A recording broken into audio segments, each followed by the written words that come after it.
The ninth floor.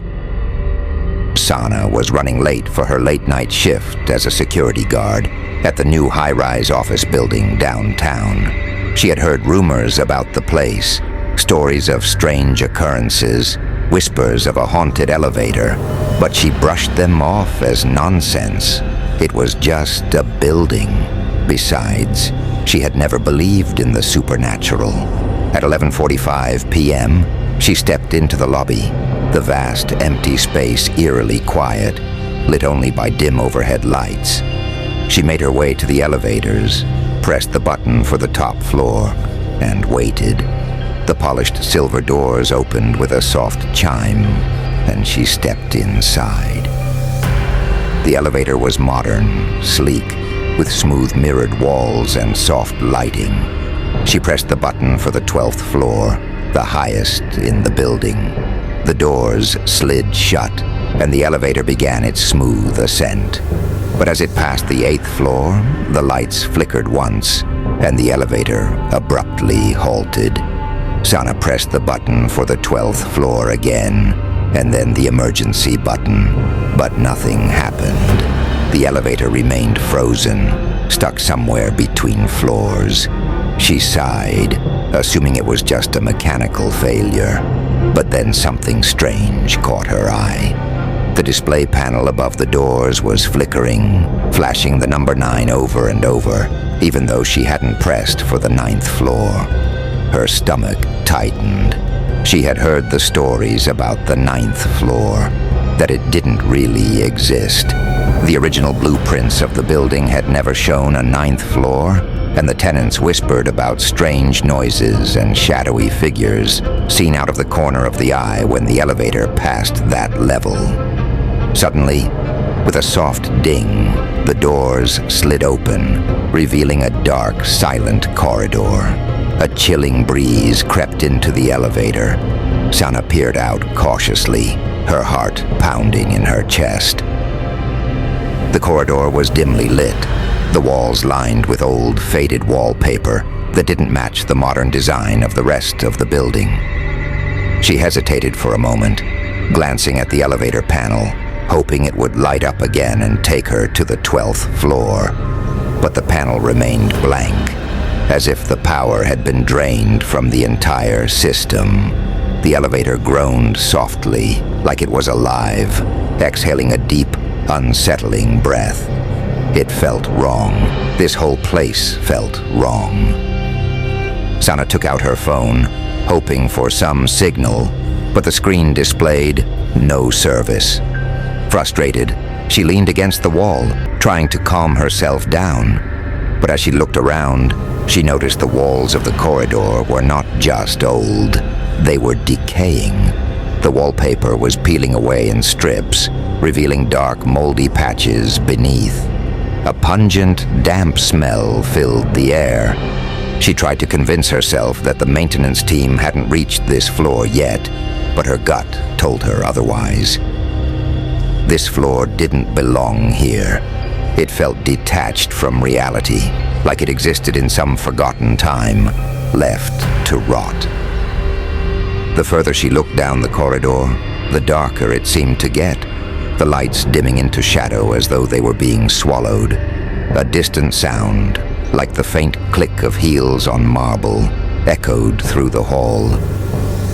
Sana froze. She stared down the seemingly endless corridor, where she could barely make out the shape of a figure standing far in the distance. Her first instinct was to call out, but her throat felt dry, the words catching in her mouth. The figure was still. It appeared to be a woman with long, dark hair, her face hidden by the shadows. Sana's heart raced as she tried to make sense of what she was seeing. Maybe it was another late worker, someone who had gotten stuck like her. But something in her gut told her that this was no ordinary person. She took a step forward, her shoes making a slight squeak against the floor. As she did, the woman seemed to twitch, ever so slightly, as if she had sensed Sana's presence. That small movement was enough to make Sana's blood run cold. The figure slowly raised its head, and even though Sana couldn't see her face clearly, She felt the weight of a gaze that was both hollow and piercing. Fear gripped her. She turned back toward the elevator, smashing the button repeatedly, but the doors remained tightly shut. A soft, shuffling sound came from behind her. Her eyes darted back to the corridor, but the figure hadn't moved. Or had it? It was hard to tell, but she was sure that it was closer now, the shadows playing tricks on her mind. She felt the air around her thicken with tension. The walls seemed to breathe, expanding and contracting with each breath she took. The whispers she had ignored earlier grew louder, more insistent, overlapping in a cacophony of voices. They spoke no language she could understand, just a torrent of sound that made her feel like she was drowning in them. Desperate, she bolted down the hallway, her shoes slapping against the cold, hard floor.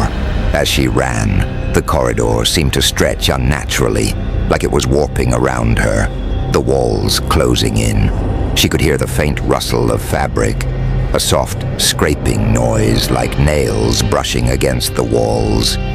She knew without looking that the woman was following her. Sana's breath came in ragged gasps as she finally reached another elevator at the far end of the hall. She pressed the button, her hands trembling, praying for the doors to open. The soft ding that followed was both a relief and a curse. The doors slid open, revealing a pitch-black interior, darker than anything she had ever seen. But she had no choice. The whispers were closing in, the figure drawing nearer. She stepped inside the elevator, her heart pounding in her ears. The doors closed, and for a moment, everything was silent. The sudden calm was unnerving, like the eye of a storm. Sana leaned against the cold wall, her eyes glued to the panel, but there were no numbers.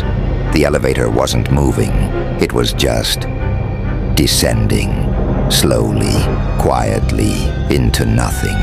She felt a chill pass over her, and in the reflection of the elevator doors, she saw something that made her stomach drop. The woman, the same woman from the hallway, was standing right beside her. Her face was now inches away, her pale, empty eyes boring into Sana's. The woman smiled, a twisted, grotesque smile that sent a wave of terror through Sana's body. The elevator dinged, and the doors opened. But it wasn't the ground floor. It was the 9th floor again, and the elevator would never take her anywhere else.